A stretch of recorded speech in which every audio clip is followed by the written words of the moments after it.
I opened the door for him. He came in. I mean, if he would have been terrible with 2 left feet or whatever, they wouldn't have kept him. All I did was open the door. Well, anyway, long story short, years, if it's possible at this point, years later, when he went to WWF, he opened the door for me.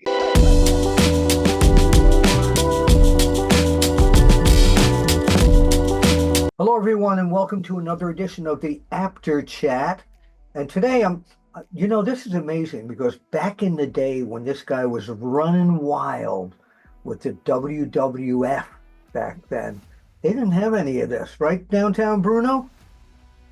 That's it. This is unbelievable. And I'm looking at you, but I'm also looking at myself. Is my shirt backwards on the screen, or is it coming out? No, it's forward. Your shirt says Supreme. Mama says it bees that way sometimes. I made a living saying that for years and years and years. And I urge everybody watching and listening to this to go on Facebook. My dear friend Daniel Jones, Dan Matthews, has a Facebook page called Downtown Bruno Bookings and Appearances. And really? You one of these shirts. And by the way, Bill, when we're through, I urge you to forward the link for this interview to that page. My friend Dan will post it. It's got a lot of followers, and a lot of people will start watching not only this episode, but all your episodes. Well, that's great. That's great. I will do that once I know when this will air, of course. Yes, Downtown Bruno Bookings and Appearances on Facebook. I don't have any social media at all.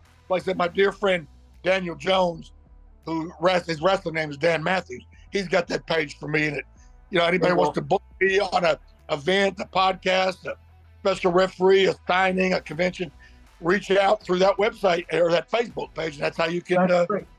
Yeah. And they can also reach out to me because I know where to get you. There you go, and I would appreciate it, and you'll get a percentage. Bruno Lauer, Downtown Bruno, Harvey Wippleman. How did those names happen? Well, what are you eating, by the way? Chicken wings, by God. Okay, well, let me have my my Wawa turkey panini. So there you go. We'll have dinner together. That's wonderful. Yeah, I love it. I always do this when I do these podcasts. I drink my beer and eat my wings. I don't do it until the evening. I love it. Well, Bruno's my real name, my birth name. Right. That's where Downtown Bruno came from. When I was just getting started in the business, my Guido Tatri, Guido Mongol, gave me the name. Guido Mongol. Wait, well, hold on a minute. Guido Mongol. So he was one of the original Mongols. Him and Nikolai Volkov. Yeah. And he called me Dr. Leonard Spazinski, which didn't catch on. I didn't like it, but that's the name he wanted me to use. He was paying me. I had no choice. But then I went to work for Dale Mann, Mid-Continent Wrestling, out of Jamestown, Kentucky. Late, great Dale Mann, God bless him. He asked me what my manager name was. Well, back then there was no cell phones or nothing, so it wasn't like we were texting back and forth. This is in the late 70s. By the way, you said there were no cell phones. Nobody knows what this means anymore. I know, but what's funny is there was a TV show called Simon and Simon, a detective show. One of the detectives on there, a guy named Tim Reed, who played Venus Flytrap on WKRP in Cincinnati. He was one of the detectives on Simon and Simon. I'm watching the show one day, and he comes on, and they said, well, come on in here. What's your name? He said, my name's Downtown Brown. And a light bulb went off. I said, oh, I thought I'm going to be Downtown Bruno. That's where it all started. Tim Reed, I've always said this on every podcast that comes up. Hope I get to meet you one day. Inadvertently, you gave me my career. Wow. And how did Harvey Wippleman come about? Because when I went to WWF at the time, whatever, they didn't want to, they want to copyright everything. They can't copyright Bruno because that's my real name. Right. So they were going to call me Henry Herman at first. But then that's what, in fact, in my tryout interview, that's what they called me, the dark interview. But then Vince and them thought, because that's right after the Pee Wee Herman, scandal. They said, no, because once that fades out of the public eye, then we're stuck with a gimmick that's dead. So they said, we're going to call him Henry Harvey. And they said, no, that sounds ridiculous. It sounds like 2 first names. Then Gorilla Monsoon goes, what about Harvey Whipple? And Vince says, okay, let's go with it. Harvey Whipple. So we get out there for the interview, and Gene Oakland mistakenly called me Harvey Wippleman. And I just went with it, and it just stuck. Was Harvey Whipple after the Charmin bathroom commercial, Mr. Whipple? I think that's where they come up with that name, yeah. I do, but then they said Whippleman. I don't know if Vince or somebody told Oakland to do that because of what you just said, maybe copyright infringement or something, or if he inadvertently said it, I don't know. And unfortunately, we'll never know. Well, by the way, while we're talking, another Bruno is looking over my shoulder here, as you can see. I see that. Hello. Yes. All right. So you were recently at the funeral of Sid Eudy, Sid Vicious, Sid Justice. He was a very dear friend of yours. Tell us how you first met him and how your friendship became so solid with him. Well, let me tell you, what a great stand-up guy. Okay, he was only wrestling part-time. He had just been trained up in Malden, Missouri. He had just been wrestling part-time. This is back in like 84, maybe 85. I'm the world's worst with dates, but somewhere around in there.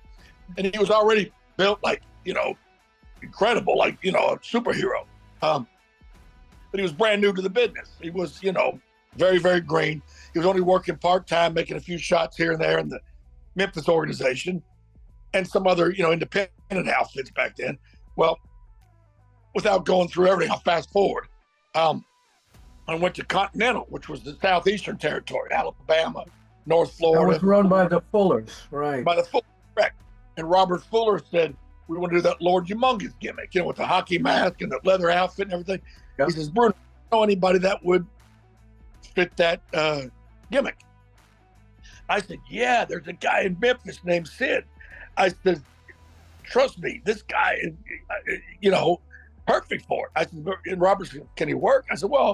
I said, he's very, very green, but, he can be taught, and he can be led, and he can learn. And Robert said, well, if you say he fits the bill, it's good enough for me. Because, again, this is 40 years ago almost. There was no, let me send you a video. You know what I mean? It was just like, taking my word for it.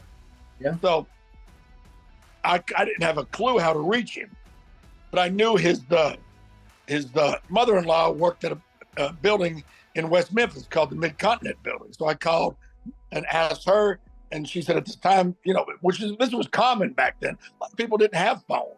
Of course, there were no cell phones. A lot of people didn't even have a house phone. So his mother-in-law tracked him down, gave him the number to reach me in Alabama. And he called me, and I asked him, hey, you remember me? Because we didn't really know each other that well, He goes, yeah, I remember you. I said, well, are you interested in going to work full-time in the business? He was doing construction at the time. He said, yeah. And long story short, he came to Continental. I can't remember if it was Continental then or still Southeastern, but it ended up being Continental. Yeah. And that's, he got booked there. I don't take credit for that. I opened the door for him. He came in. I mean, if he would have been terrible with 2 left feet or whatever, they wouldn't have kept him. All I did was open the door. Well, anyway, long story short, years, if it's possible at this point, years later, when he went to WWF, he opened the door for me. And, full circle. 36. Check out BrainBuster, the daily quiz that tests your WWE knowledge with winning streaks, stats, and more. It's time to see if you're up for the challenge. Isn't that great? Now, you spent so many years on the road with WWE, and you were with Sid quite a bit, and of course he became a WWE champion there. We lost him, depending upon when you're watching this, in August 2024. And as I mentioned, you were at the funeral. Tell us your thoughts about that day and who was at the funeral. Well, I'll say this. I didn't stay for the service. I was there for the visitation. Okay. I went with Doug Gilbert and Kevin Lawler. The 3 of us went together. And It was great to talk to Sid's son, Gunner, who I've known since he was a child. He's a big, stout, muscular, very intelligent young man, very successful young man now. We had a wonderful conversation talking about, Sid and, our time together. And it was sad, but it was also good that, he was suffering from cancer, and he was a good man of faith, a good Christian man, just like myself, very religious. So we know he's in a better place. He's not suffering. So, nobody wants to see somebody they're close to pass away.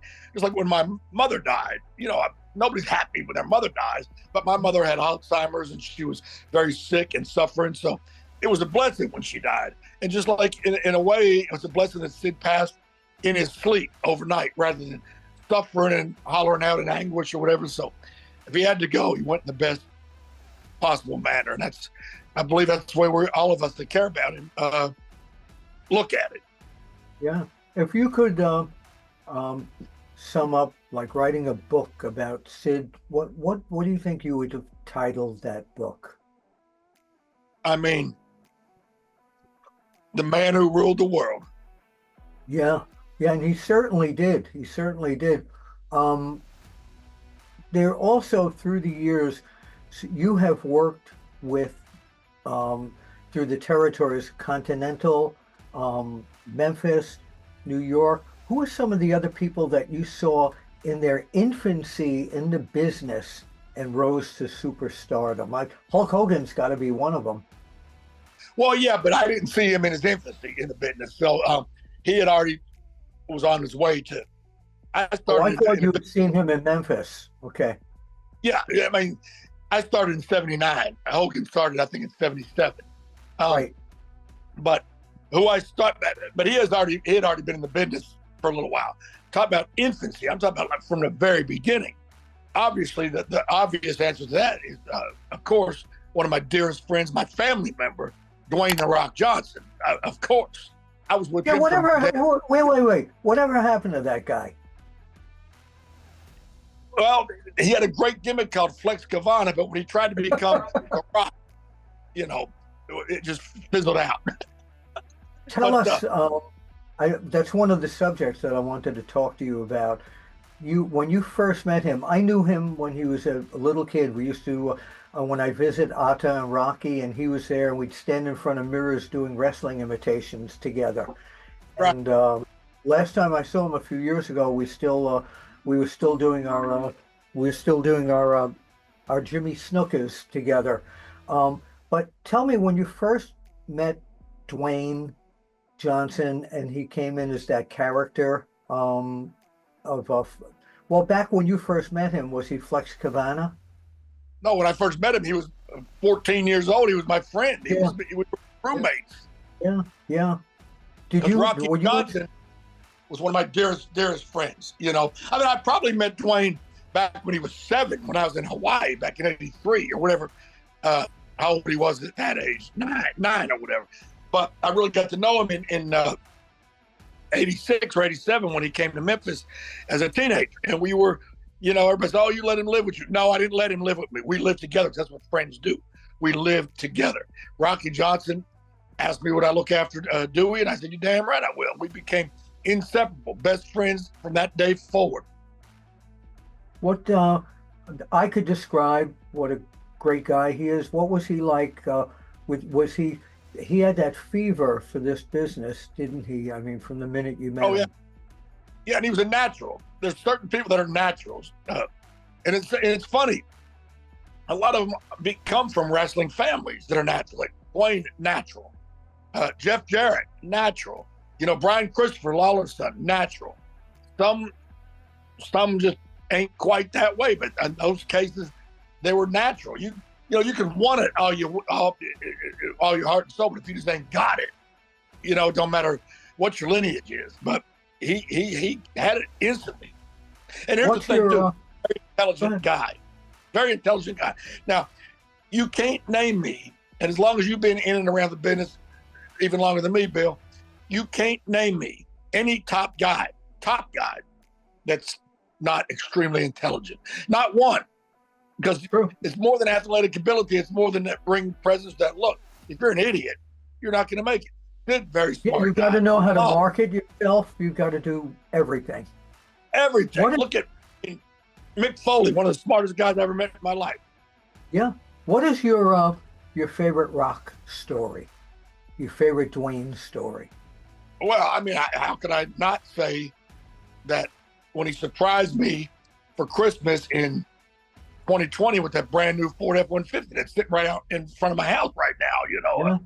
Yeah. I mean, how could anybody top that? You know what I mean? I mean, he surprised the hell out of me, you know, just, and that was, I mean, he didn't owe me that. He didn't owe me anything. The only thing he owes me is his friendship, but he's reciprocated above and beyond that and put me as the executive consultant on the NBC show, The Young Rock. Yes, and, which was a huge part of my life, and it kills me. I'm on a 3 seasons consultant and whatnot. Remember that show? And I never dreamed a little sitting here in Northwest Mississippi drinking beer, eating chicken wings, would be involved in a Hollywood, Beverly Hills type production. How about this? The reason it ended wasn't because of ratings. It wasn't because of any issues, because the Hollywood writers and the actors all went on strike. So that show ended. Everything went to dance shows and singing shows, reality shows. So I never dreamed that some crap that went down in Beverly Hills, California, would affect me in Northwest Mississippi. So thanks a lot, Brand. Did you like the guy who played you? I love it. I was at his wedding. We stay in touch on a regular basis. We became close friends, and not just him. Most of the cast I stay in touch with. We all became very good friends. But yeah, Ryan Pinkston, the actor that played me, we had Zoom meetings together as he was learning the characters. We could learn how to kind of my mannerisms and my voice, my accent and whatnot. He did a tremendous job. Great guy, and I love him to death. Yeah, that's wonderful. Were you surprised that Dwayne became the mega movie star that he became? No, I wasn't surprised, but I'm not going to be one of those BS artists that say, "Oh, I've seen it from day one on," because you know that would be a damn lie for anyone, you know. But I knew he was going to do well in life, not just in the business, but whatever he chose to do. Like when he made his first movie, The Scorpion King, he did well. Then he was cast in other things. But as far as what I think, he would probably agree with this statement. What caused him to become the mega ultra star that he is he quit doing the stupid movies. You know, they had him get real skinny and play the Tooth Fairy or, you know, whatever. He finally realized his niche was going to be taking the bull by the horns. He was either going to make it or fail on his own terms. And obviously he made it very well. And with the action movies. I'm sorry? Yeah, the action movies. That's correct. That's his genre. Did you witness his recent comeback with this whole storyline with Cody and Roman and everybody? Were you? Oh, absolutely. I was up there at the FedEx Forum here in Memphis. Oh, when he was down doing the Rock concert, where he sang that funny song against Cody and all that. Oh yeah, he insisted that I was present, and I was, and I was there for that, and it was great. I mean, and he was, you know, portraying the bad guy, so to speak. And I told him, I says, I don't care what you do, you ain't gonna be able to turn into the bad guy. Nobody's gonna boo you. That's right. They hate him, but they love him. I mean, it's great that he can do that, and hopefully we're going to see him coming back again and continuing that storyline. Do you talk to him periodically? Oh, on a regular basis. It's mostly texting and voice memos, but we communicate. We don't speak per se that often, but we stay in contact on a regular basis. Yeah.